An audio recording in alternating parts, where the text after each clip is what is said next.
Bahaye ikaze mwese inshuti z'ijambo ry'ubwenge TV hamwe na Modeste Info. Uyu munsi tugiye kurebera hamwe umugani uvuga ngo a wise person listens more than they talk. Turaza kureba icyo bisobanura, turebe icyo bihuriyeho n'umuco, turebe n'isomo twakuramo mu buzima.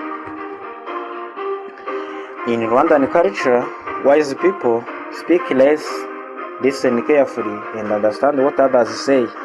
Mu Kinyarwanda, umuco uvuga ko umunyabwenge atihutira kuvuga, nk'uko abakurambere bacu bavuga ko uwumva ari we wigira. Kumva neza abandi bituma dusobanukirwa ubuzima, bityo tugafasha ibyemezo tudahubutse, mbese twabitekerejeho. Utandukanye ahangaha kumva ijwi ryaje utariteguye, nk'ihoni ry'imodoka, wumva ijwi ry'umuntu utambutse, ahubwo wumve nyine ko kumva turimo kuvuga hano ari ugusobanukirwa iby'umuntu yashakaga kukubwira. Umunyabwenge rero yumva byinshi akaza kuvuga ari uko biri ngombwa cyangwa akanicecekera. Isomo twakigira kuri uyu mugani rero, turareba ku masomo 5. Isomo rya mbere ni agaciro ko gutega amatwi. Ubundi umunyabwenge wese azi ko adashobora kwiga ikintu gishya mugari we urimo kukivuga. Kwifata ntuhita uvuga bituma utega amatwi ukamenya icyo uwo muvugana ashaka kuvuga, ugafata umwanzuro wumvise neza. Isomo rya kabiri, gushishoza no gusesengura. Umuntu wese iyo yumva neza icyo yashatse icyo abwiwe,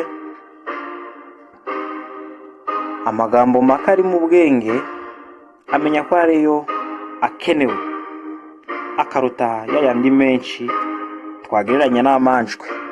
Kuvuga ubusa kenshi bituma ufatwa nk'umunyamanjwe kubo muganira.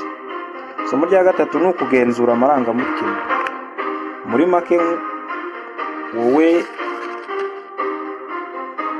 unyumva, menya ko